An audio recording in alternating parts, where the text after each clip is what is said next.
শর্মিষ্ঠা চলে এসেছি আজকে আরেকটা নতুন রেসিপি নিয়ে। সেটা হচ্ছে ডিমের রেজালা। আমরা তো মটন রেজালা, চিকেন রেজালা এগুলো বাড়িতে করেই থাকি, খেয়েই থাকি। আমি আজকে ডিমের রেজালা বানালাম, দেখুন কেমন লাগে। চলুন তাহলে দেখি ডিমের রেজালা বানাতে আমাদের কী কী লাগছে। চিকেন রেজালা, মটন রেজালা আমরা অনেক খেয়েছি। আজকে আমি একটু চেষ্টা করছি ডিমের রেজালা বানাতে। তার জন্য দেখুন আমি এখানে 8টা ডিমকে সেদ্ধ করে কেটে কেটে নিয়েছি, যাতে কিনা এর মধ্যে একটু মশলাগুলো ঢোকে। আর আছে গোটা গরম মশলা, তেজপাতা, 2টো পেঁয়াজ ঘষা, আদা রসুন পেস্ট 1 চামচে, আর এখানে 10টা কাজু আর 2 চামচে পোস্তকে আমি বেটে নিয়েছি। চলুন তাহলে এবার শুরু করি। প্রথমে আমি কড়াইতে তেল দিয়ে নেব। তেলটা গরম হলে তার মধ্যে আমি গোটা গরম মশলা, তেজপাতাটা দেব, দিয়ে একটু নাড়াচাড়া করে পেঁয়াজটা দিয়ে দেবো।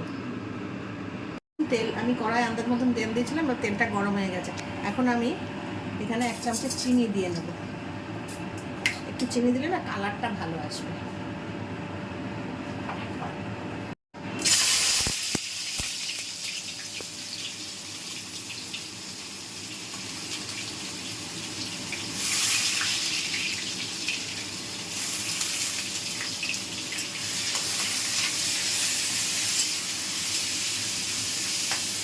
পেঁয়াজটা ভাজি, পেঁয়াজটা একটু লাল লাল করে ভাজা ভাজা হয়ে গেলে আমি একটু পেঁয়াজটা ফাঁক করে সরিয়ে তার মধ্যে গরম মশলা আর তেজপাতাটা দিয়েছি। পেঁয়াজটা একটু কালার হয়েছে, হ্যাঁ। এবার আমি পেঁয়াজটাকে চারদিকে সরিয়ে দিলাম। সরিয়ে দিয়ে আমি এবার এর মধ্যে গরম মশলাটা আর তেজপাতাটা দিয়ে দেবো। দিয়ে আমি পেঁয়াজটা আরেকটু ভাজবো এগুলোর সাথে। পেঁয়াজটা আপনারা চাইলে পেঁয়াজটাকে বেটে নিতে পারেন, আমি অবশ্য বাটিনি, তাড়াহুড়োর জন্য আমি ঘষেই নিলাম। ঘষেও ভালো হয়। আমি এর আগে চিকেন মাটন যেগুলো করেছি সেগুলো কিন্তু আমি ঘষেই করেছি, সেই জন্য আমি খানিকটা ঘষেছি আর কি, মানে সেই বিশ্বাস আমার আছে যে ঘষে এটা ভালো হবে। এবার আমি দিয়ে দেবো আদা রসুন পেস্টটা।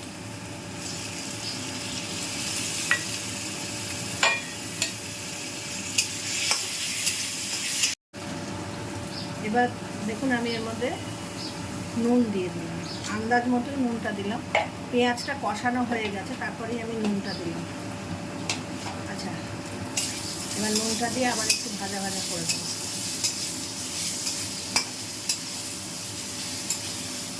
দেখুন চাইলে আপনারা এর মধ্যে হলুদটা দেবেন না, কারণ রেজালাটা তো সাদা সাদাই হয়। চাইলে একটু অন্য মশলাও দিতে পারেন। অর্থাৎ আমিও একটু দেবো, আমি একটু ধনে গুঁড়ো দেবো, সামান্য একটু জিরে গুঁড়ো দেবো, এই দুটো আমি একটু এর সাথে অ্যাড করবো। আর আমি যে পেস্টটা করে রেখেছি ওর মধ্যে কিন্তু আমি 2টো কাঁচা লঙ্কা দিয়ে পেস্টটা করেছি।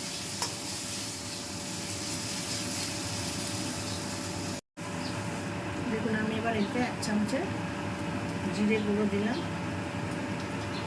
আর দেবো 1 চামচে ধনের গুঁড়ো।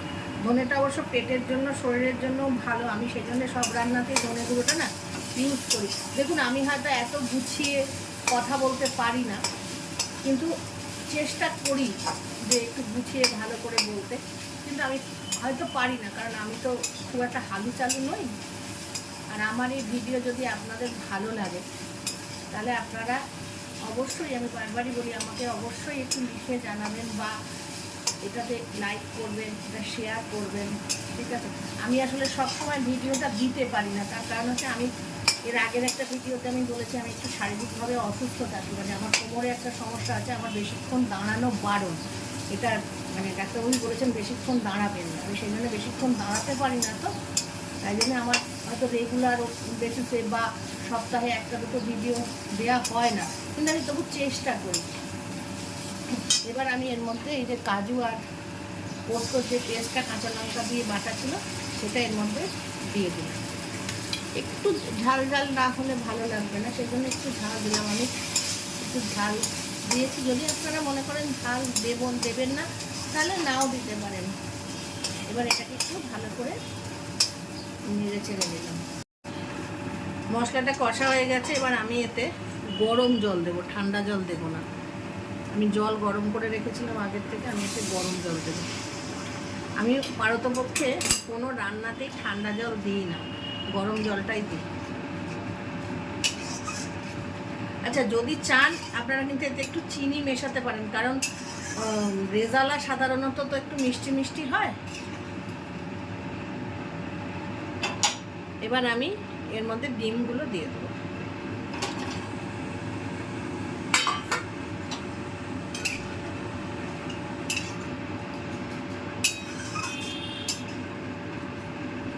দেখুন আমার ডিমগুলো সব ডিমগুলো সবই এতে চুড়ে গেছে। এবার একটু ঢাকা দেবো যাতে ভালো করে এটা ফুটিয়ে, আমি এবার একটু ঢাকা দেবো।